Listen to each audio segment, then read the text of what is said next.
La négociation de télétravail se met en place d'une part en raison de la crise sanitaire, hein, qui montre toute l'importance et l'intérêt du télétravail, mais aussi parce que ce télétravail, c'est un mode d'organisation du travail et dès l'année de 2017, il avait été convenu entre acteurs sociaux de négocier donc un nouvel accord cadre pour le télétravail. Alors, le gouvernement n'ouvre pas véritablement, hein. Il sermonne les entreprises. C'est aujourd'hui le patronat qui ouvre la négociation, après avoir traîné les pieds pendant plus de 4 mois. Hein. Il ne voulait pas de négociation, un simple diagnostic. Et ce calendrier très resserré, qui doit s'achever au 23 novembre, s'explique par le fait qu'il y a une crise sanitaire, qu'il y a un confinement avec le fait que le télétravail n'est pas une option pour le gouvernement, pour la CGT non plus, pour la sécurité des travailleurs. Mais le télétravail, c'est aussi un mode d'organisation du travail et pas une simple réponse à la crise sanitaire. Donc la négociation qui s'ouvre aujourd'hui concerne, étant une négociation interprofessionnelle, hein, concerne donc le champ du privé, avec la volonté du MEDEF, du patronat, de répondre à la crise sanitaire, mais au-delà de voir ce que doit comporter comme disposition et clause le télétravail. Mais ce champ, il est aussi, à mettre en parallèle, en lien avec le champ de la fonction publique, puisque dans ce cadre-là, des négociations doivent s'ouvrir en janvier 2021. Et pour nous, on n'a pas à donc séparer les droits et les garanties, qu'on se travaille dans le privé ou dans le public. Chacun doit avoir donc des droits et des garanties.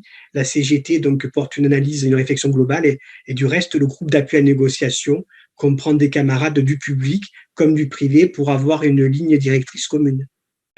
À la date d'aujourd'hui, on a un patronat qui traîne toujours les pieds, qui lui entend dans la négociation faire des simples rappels à la loi, des simples clarifications de ce qui est applicable en matière de droit, sur la déconnexion, par exemple, sur la prise en charge de frais, sur l'égalité femmes-hommes, sur les questions de santé. On est là sur juste le rappel de texte et puis la volonté pour le patronat de continuer, comme les ordonnances le permettent, hein, de continuer à négocier, et je mets des guillemets, des accords de gré à gré avec les salariés, dont on sait très bien que dans ce cadre-là, les salariés n'ont pas véritablement la parole et subissent. Et du reste, c'est ce que montre la situation dégradée du télétravail aujourd'hui. Et la CGT veut négocier un accord cadre qui prévoit l'ensemble des dispositions applicables en matière de télétravail, que ce soit la santé, le droit à la déconnexion, la prise en charge des frais, la question aussi du maintien de l'activité syndicale pour que les salariés en télétravail puissent donc être joints, hein, par les organisations syndicales, et inversement pour que les organisations syndicales, les militants, les délégués du personnel et les représentants du personnel puissent se joindre les salariés lorsqu'ils sont en télétravail. Donc rompre cet isolement et permettre aussi l'activité syndicale en la matière.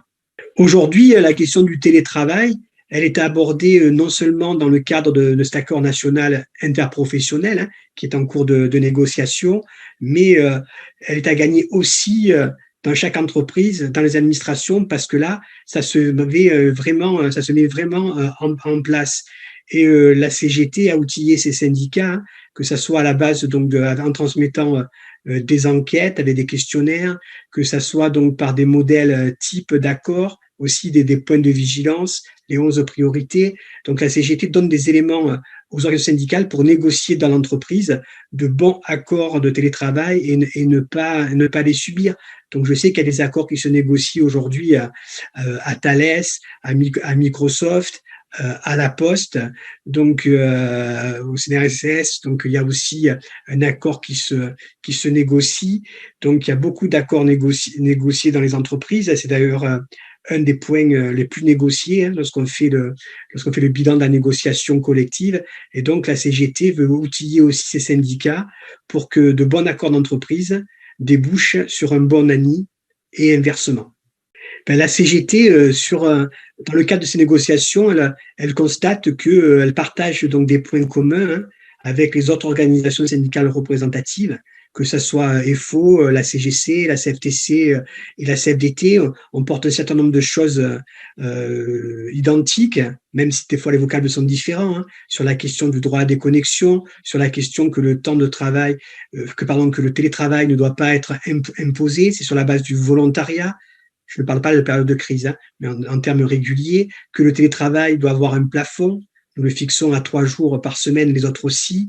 Donc l'objectif de la CGT, elle vient de le proposer, hein, c'est de pouvoir avoir, de pouvoir tenir une intersyndicale et de bâtir une plateforme commune, hein, de dispositions partagées pour l'opposer au patronat qui traîne les pieds et qui ne veut pas d'un accord télétravail, mais uniquement un rappel à la loi, si je peux m'exprimer ainsi. Et ça, la loi du patronat, c'est la loi de l'entreprise, c'est la loi de la jungle. Et pour nous, nous n'en voulons pas. Et nous allons essayer de proposer aux autres organisations, nous le faisons, la rédaction d'une plateforme de droit opposable.